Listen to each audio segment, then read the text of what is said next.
Hola, ¿qué tal amigos? Muy buenas tardes. Bienvenidos nuevamente a su canal de YouTube.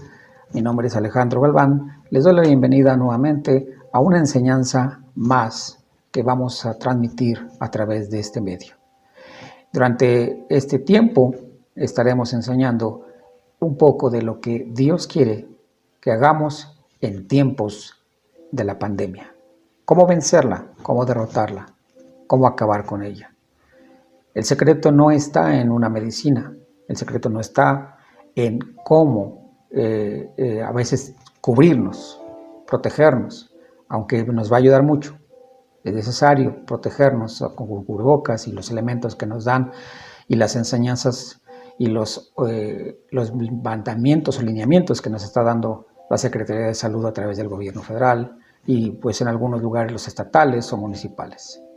Debemos hacer caso. Pero también hay algo muy importante que debemos hacer y es lo que quiero enseñarte el día de hoy. Hace unas semanas hablé con un amigo mío que él me comentó que él y su familia se habían contagiado de este virus. Él trabaja para una institución hospitalaria y pues lamentablemente se enfermó él y después pues obviamente su familia.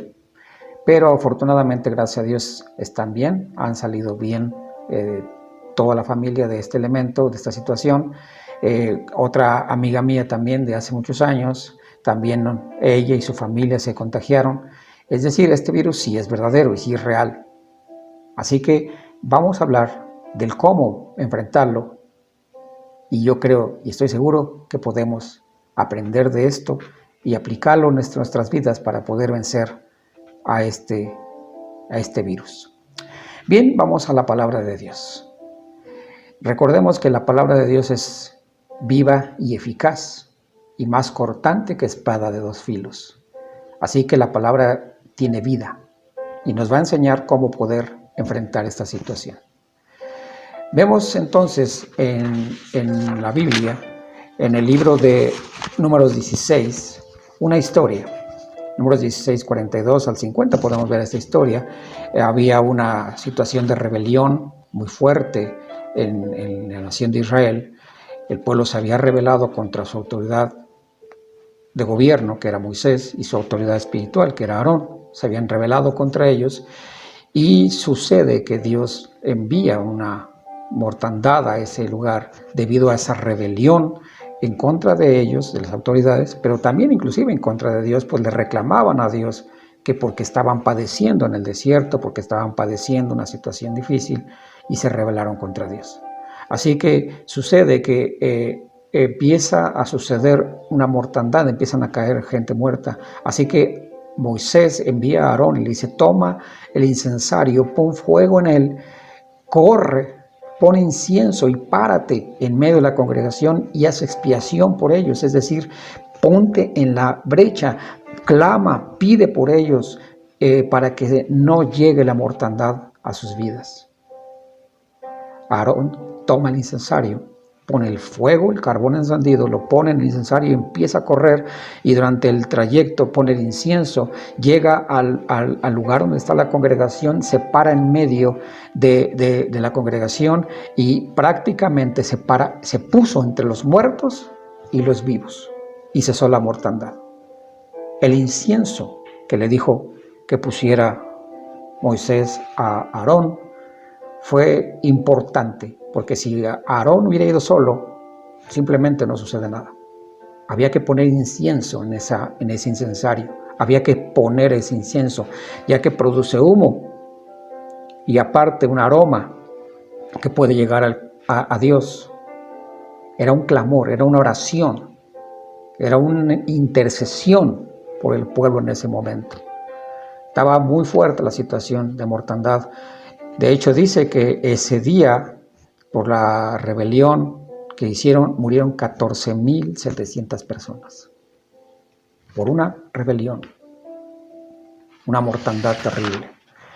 Pero bueno, vamos a enseñar por qué sucedió esto. Ya vimos una rebelión, pero también vamos a ver por qué podemos poner incienso actualmente también. No ese incienso físico, pero sí un incienso espiritual. Pero también tenemos que ver por qué fue la clave para detener esta mortandad. En Éxodo 34, el versos 34 al 38, encontramos que Dios le da instrucciones a Moisés de cómo debería de hacer el incienso. No era nada más ve a la tienda y compra incienso. No, había que hacerlo. Y había que comprar los elementos, había que buscarlos. Entonces Dios le dijo, toma especies que son el estacte, la uña aromática, gálbano e incienso puro. Esos son los 4 elementos que le dijo Dios a Moisés que ocupara para hacer el incienso. Y vamos a describir cada uno de ellos, cuál era la finalidad o el punto por el cual funcionaba de alguna manera. Por ejemplo, el estacte era un aceite, una sustancia exudante de resina sacada de la savia del árbol de bálsamo. Sabemos que el bálsamo se utiliza médicamente como una medicinal, un cicatrizante, ayuda para las enfermedades respiratorias, es un calmante, lo usan mucho en la aromaterapia también, el bálsamo. Así que de alguna manera esta era la función del estacte, un aceite. Para poderlo sacar del árbol hay que hacer un proceso, de hecho todavía se sigue haciendo como en la antigüedad. Los lugareños tienen que subirse al árbol que aproximadamente mide 30 metros, entre 30 y 40 metros de altura. Y se tiene que ir subiendo a ese árbol con lazos, con sogas, y se van trepando, pero tienen que llevar una antorcha de madera del mismo árbol de estacte para poder prenderle fuego a toda la corteza o las partes donde van a sacar la savia, y con ese fuego lo ponen ahí hasta que empiece a sudar el árbol, empiece a sacar la savia, y lo rodean con trapos para que empiece a absorber, o estos empiecen a absorber el aceite que empieza a salir por el mismo calor que se está produciendo dentro. Esos trapos se dejan durante 25 días para que absorban la savia y comiencen a impregnarse de ella. Así que a los 25 días a ese árbol se vuelve a subir, se quitan los trapos que de alguna manera fueron puestos no solamente con la mano, así pegaditos, no, hay que golpear el árbol. Algunas veces utilizan clavos para fijar el trapo y golpeando el árbol para que pueda fijarse esos trapos. Se sacan después, como les digo, esos trapos se bajan y se echan en una vasija grande con agua ya previamente está hirviendo, se echan esos trapos, comienza prácticamente a separarse el aceite y el agua, y se hace después ya una separación entre el aceite y el agua. Hay que sacar y tirar el agua para que quede solamente ese aceite, que es prácticamente el bálsamo. Después prácticamente se sigue quemando para que tome, digamos, una contextura viscosa, gruesa, y adquiere un color oscuro. El bálsamo es con un color café muy fuerte o casi ya tirándole a negro. Como decíamos, es un bálsamo que ayuda médicamente. Bien, ¿qué representa esto entonces para estos tiempos? Esto comienza a darnos luz del proceso que tiene que pasar un árbol golpeado, quemado, azotado, para que pueda dar fruto, o digamos, sacarle su esencia, que es la savia. Sabemos también que este árbol comienza a dar fruto a la edad de 30 años, o comienza a producir, generar más todavía a la edad de 30 años. No le puede sacar nada antes. Sabemos que Jesús comenzó su ministerio a los 30 años. Sabemos que Jesús también es Él es el doctor de doctores, médico de médicos. Así que representa a Jesús como ese bálsamo que necesitamos en nuestras almas. Jesús representa ese bálsamo para nuestras vidas. Y de hecho lo podemos ver en Isaías 53. Despreciado y desechado de los hombres, varón de dolores, experimentado en quebranto, y como que escondimos de él el rostro, fue menospreciado y no lo estimamos. Ciertamente llevó Él nuestras enfermedades y sufrió nuestros dolores, y nosotros le tuvimos por azotado, por herido de Dios y abatido. Mas Él herido fue por nuestras rebeliones, molido por nuestros pecados. El castigo de nuestra paz fue sobre Él, y por su llaga fuimos nosotros curados. Sabemos que esos trapos habían sido puestos en agua para que soltaran el aceite. Pues no se queda ahí nada más. Se sacan esos trapos y se amarran y se comienzan a meter a una prensa. Es decir, se empiezan a retorcer de una manera que vuelta tras vuelta tras vuelta saque todavía todo lo que quede todavía dentro de ese trapo. Todo lo que logró absorber a la hora de que se está trenzando, se le llama prensado a ese proceso, lo prensan para que saque todo hasta la última gota del aceite o de la savia, que posteriormente se convierte en ese bálsamo que ayudará para que pueda producir un aroma, y además de producir aroma, también trae curación. De hecho, como les decía, es utilizado en aromaterapia para, al respirarlo, traer limpieza, traer sanidad, inclusive en algunos casos.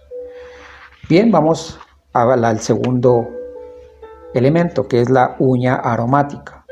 Es una concha de molusco marino, de nombre científico llamado Ungis odoratus, que tiene forma de una uña y se encuentra en el Océano Índico, y al ser quemado produce su aroma.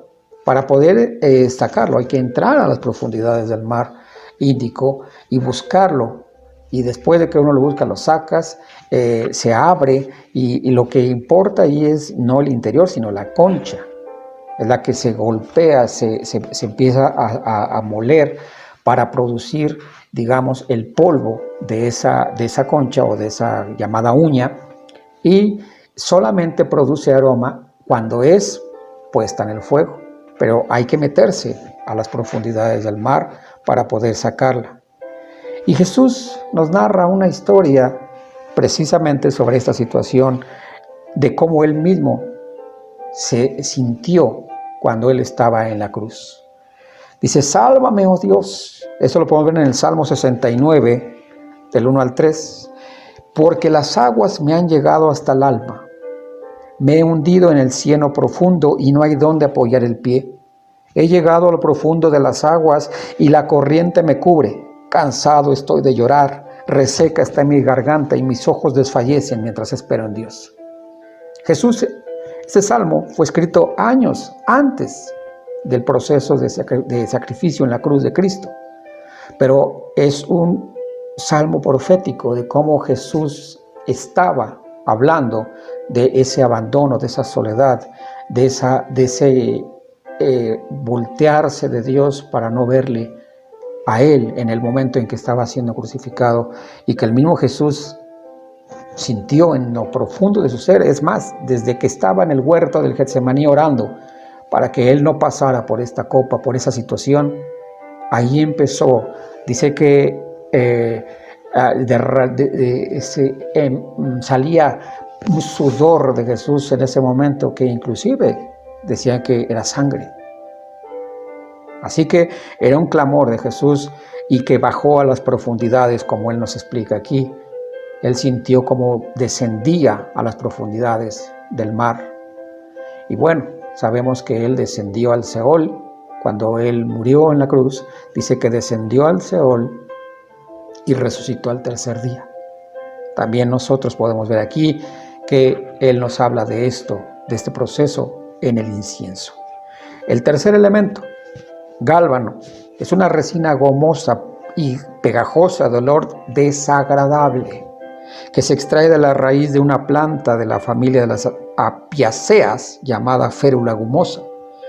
Este árbol es de origen persa y también crece desde Siria hasta la India y puede medir hasta 4 metros de altura. Si el gálbano se quema solo, produce un aroma repugnante, pero al ser mezclado con otras sustancias como las que estamos hablando, combinando aquí, aumenta y fija los aromas de los otros elementos, no el del gálbano. sino se convierte en un fijador y multiplicador de los otros aromas con los cuales es combinado y pierde su aroma original, es decir, es un fijador. Para extraer su savia es necesario hacerle incisiones en el tallo hasta la parte más baja, cerca de la raíz, casi pegadito a la raíz, y sale una sustancia lechosa en forma de lágrima, que al exponerse al aire y al sol se endurece y se hace resina. Vemos que para poder igual extraer este elemento, hay que volver otra vez a cortar. Hay que cortar el tallo, tallarlo, y sale una solución lechosa en forma de lágrimas. ¿Cuántas lágrimas no derramaría Jesús estando en la cruz por nosotros? De hecho, Él dice en 1 de Pedro 2:25, quien llevó Él mismo nuestros pecados en su cuerpo sobre el madero, para que nosotros, siendo muertos a los pecados, vivamos a la justicia, por las heridas del cual habéis sido. En el Salmo 22:1 dice, Dios mío, ¿por qué me has desamparado? ¿Por qué estás tan lejos de mi salvación y de las palabras de mi clamor? Dios mío, clamo de día y no respondes, y de noche y no hay para mí reposo. Esta es otra oración profética del salmista cuando Jesús estaba en la cruz y clamó al Señor y le dijo, Señor, ¿por qué me has desamparado? Eso está en Mateo 27:46. Cerca de la hora novena, Jesús clamó a gran voz diciendo, Elí, Elí, lama sabactani. Esto es, Dios mío, ¿por qué me has desamparado? Así se sentía Jesús. Dice que estaba como en las aguas profundas.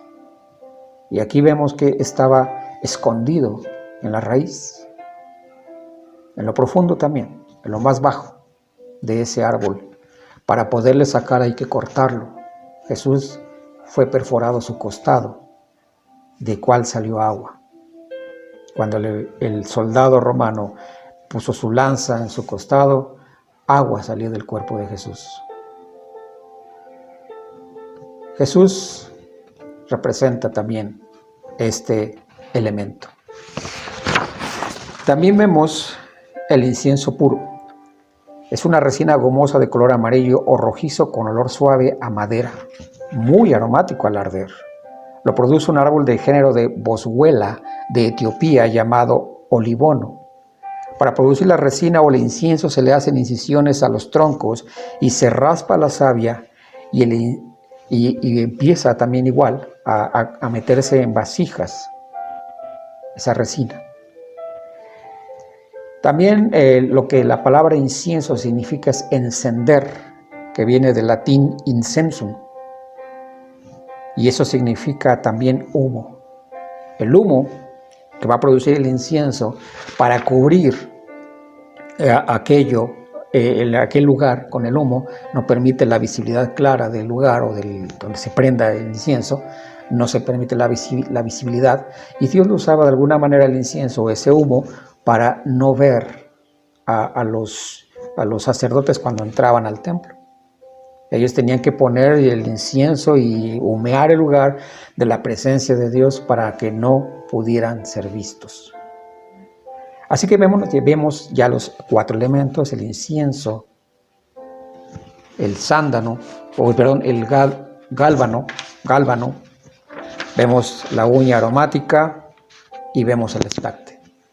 Los 4 elementos que forman realmente el incienso para que llegue al aroma a Dios mismo. Eso fue lo que llevaba en su incensario Aarón. Estos 4 elementos estaban en ese incienso. Y eso representa cómo poner a Jesús al frente. Como nosotros, como hijos de Dios, con el compromiso de creerle a Dios, no de creer en Dios, porque dice la palabra que muchos creen, de hecho, hasta los mismos demonios creen. Una cosa es creer en Dios, la otra es creerle a Dios, que lo que dice su palabra es verdad, es verídico, es auténtico y es vivo, como dijimos al principio. Estos 4 elementos hablan de sacrificio, de sumisión, de pureza. El incienso puro de un corazón puro delante de Dios. Del gálbano, de ir a lo profundo de la raíz de nuestros corazones. Que nada esté escondido ahí. Hay que abrir para poder sacar lo profundo de nuestros corazones. La uña aromática hay que descender. Habla de humillación. Humillarnos delante de Dios.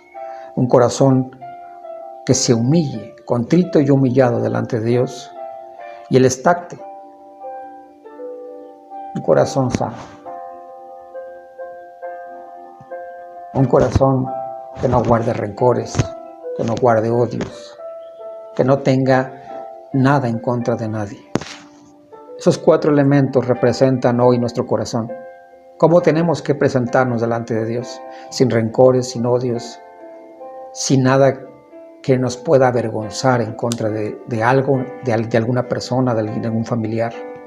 Un corazón humillado delante de Dios, reconociendo su grandeza y su poder. Abriendo completamente nuestro corazón, despojándonos de todo y, sobre todo, un corazón puro. Jesús en la cruz representó eso. Por eso se convirtió en un olor grato a Dios. Aunque en la cruz le fue cargado todos nuestros pecados y el aroma, ese aroma desagradable que es el gálbano, combinado con el corazón puro de Jesús, con un corazón humillado delante de Dios, obediente, con un corazón que jamás había pecado, se combinó y fue convertido en un olor grato a Dios. Así que Aarón toma su incensario y va delante de Dios en medio del pueblo.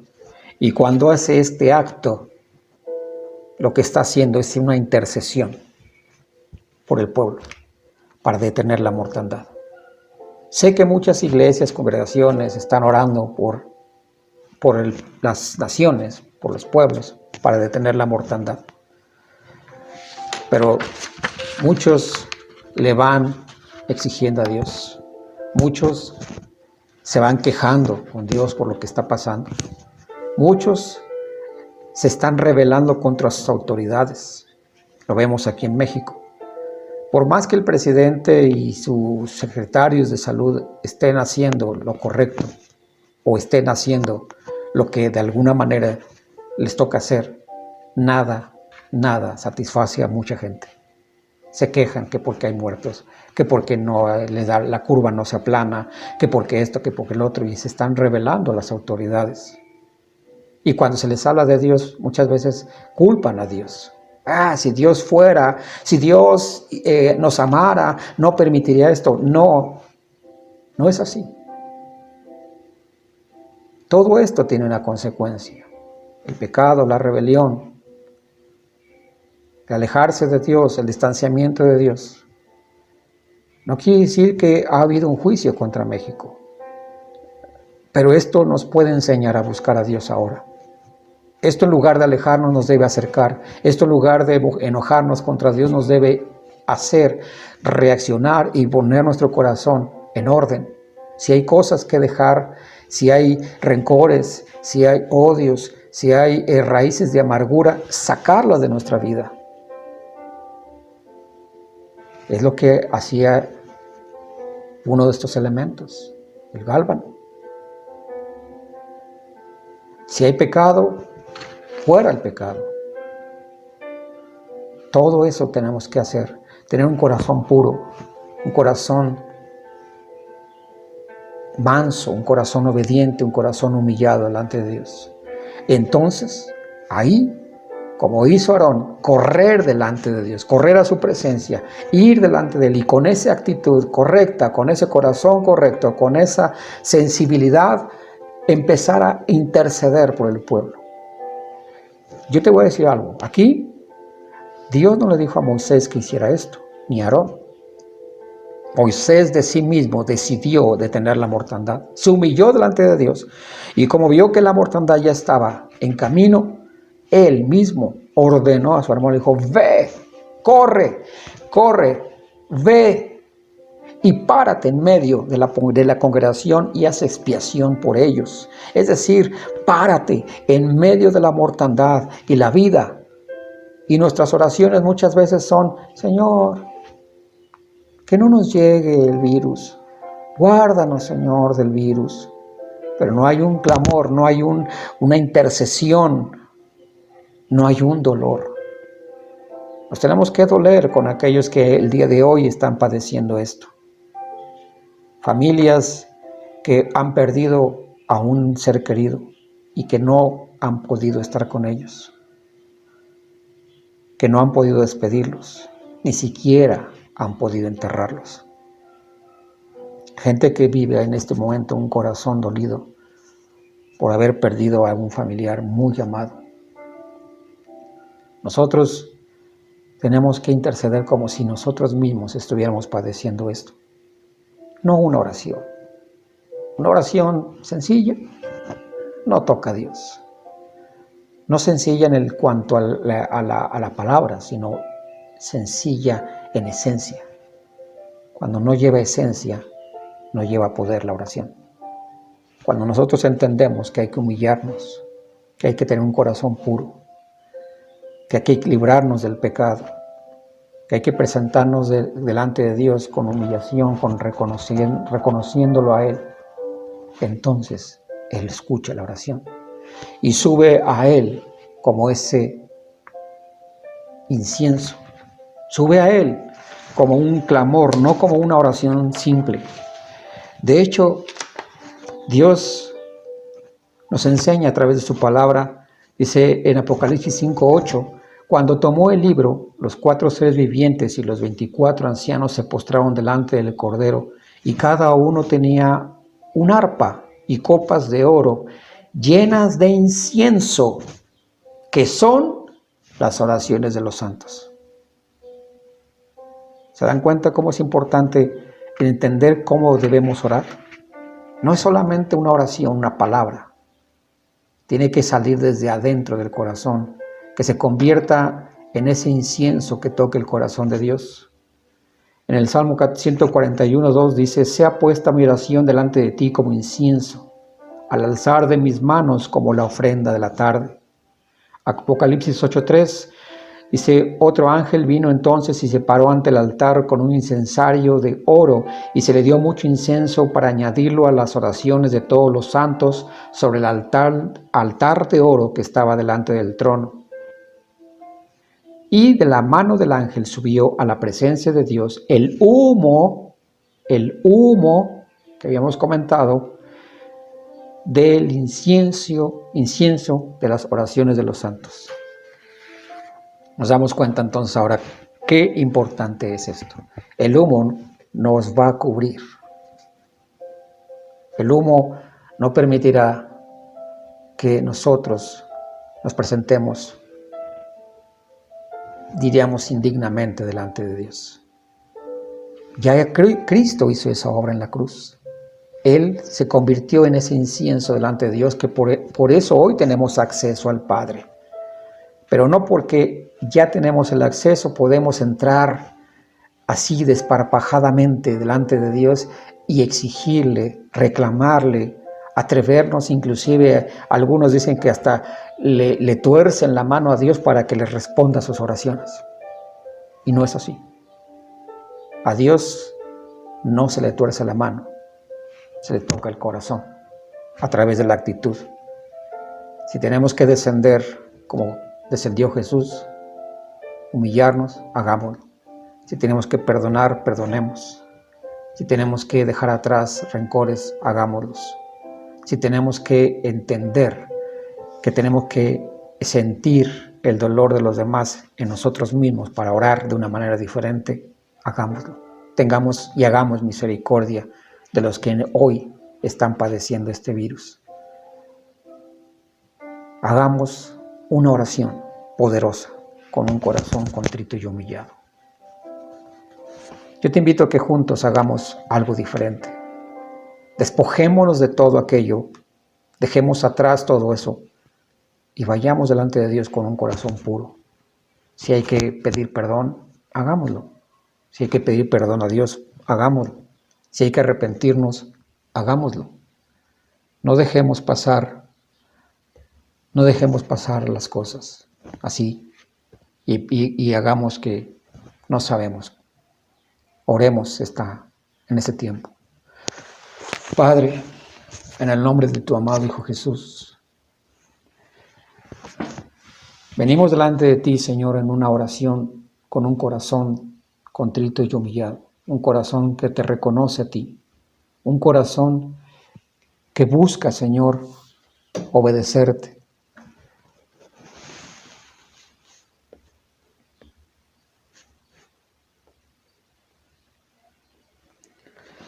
Que busca tocar tu corazón, Señor, a través de tu palabra. Dios, ayúdanos a volver a ti.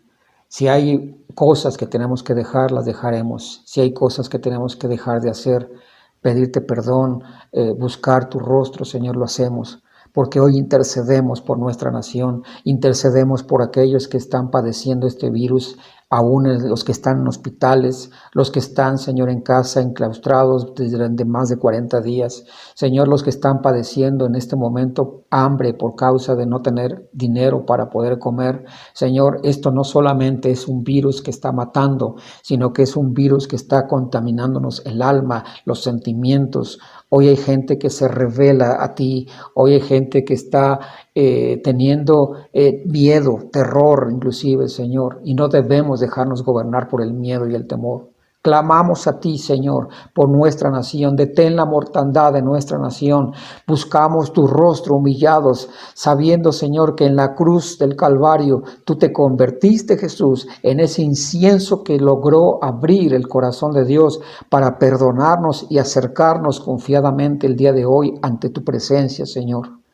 Padre, te ruego por mi nación, te ruego por mi presidente, te ruego por los secretarios de Estado, te ruego, Señor, que les des sabiduría, inteligencia para poder administrar los recursos y poder implementar medidas que ayuden a bailar o a aliviar o a sanar a este pueblo, Señor. Sé que hemos pecado contra ti como nación, pero también, Señor, yo te pido que hoy perdones nuestros pecados y nos libres, Señor, de este virus que está matando gente, Señor. Como iglesia, como pueblo de Dios, nos unimos en oración y clamamos por este país, clamamos por nuestros hermanos, por nuestras hermanas, por jóvenes, por mujeres, por adultos, por niños, Señor, clamamos e intercedemos, Señor, en este momento, subiendo viniendo a tu presencia, Señor, con un corazón contrito y humillado, con un corazón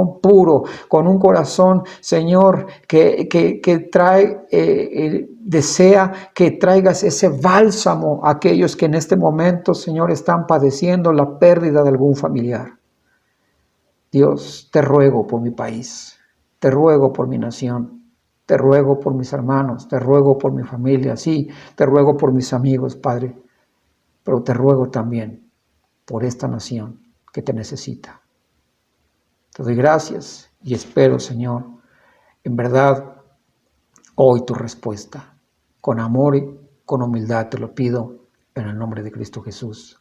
Amén. Pues bien, hermanos, amigos, compañeros, familiares, primos, sobrinos, a mi mamá, a todos nuestros familiares, yo deseo de todo corazón que nos unamos en oración, pero no una oración exigiendo, no una oración pidiendo, no una oración queriendo obligar a Dios a una respuesta, sino un corazón que toque el corazón de Dios, un corazón humillado, un corazón contrito, un corazón que se rinda a Dios, un corazón sin pecado, un corazón puro, para que entonces este incienso de oración suba al corazón de Dios y Él responda. Bendiciones para todos.